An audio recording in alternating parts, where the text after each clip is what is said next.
So ఈరోజు మనం Daikin తీసుకుంటే అలానే Century Ply, JSW Steel industry కానివ్వండి, ఇంకా వివిధ కంపెనీస్, ఇన్ఫోసిస్ కానివ్వండి వైజాగ్లో లెక్కలు మాట్లాడుకుంటే ఈజ్ ఆఫ్ డూయింగ్ బిజినెస్లో AP is number 1 according to Niti Aayog.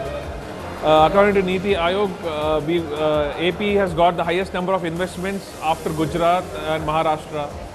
So ఇవన్నీ లెక్కలు చెప్తుంది కేంద్ర ప్రభుత్వం. ఇవి కూడా వాళ్ళు స్కిప్ చేసి ఏదేదో మాట్లాడుతూ ఉంటారు. అలానే ఈరోజు 4 పోర్ట్స్ డెవలప్ చేస్తున్నారు జగన్మోహన్ రెడ్డి గారు.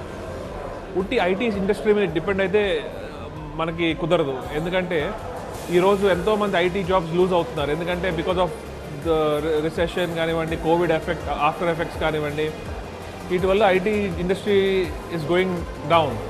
సో మనం మ్యానుఫ్యాక్చరింగ్ మీద కాన్సన్ట్రేట్ చేసి అలానే పోర్ట్స్ డెవలప్ చేసుకుంటే ఫారిన్ ఇన్వెస్ట్మెంట్స్ ఎక్కువ అట్రాక్ట్ చేయొచ్చు. And ports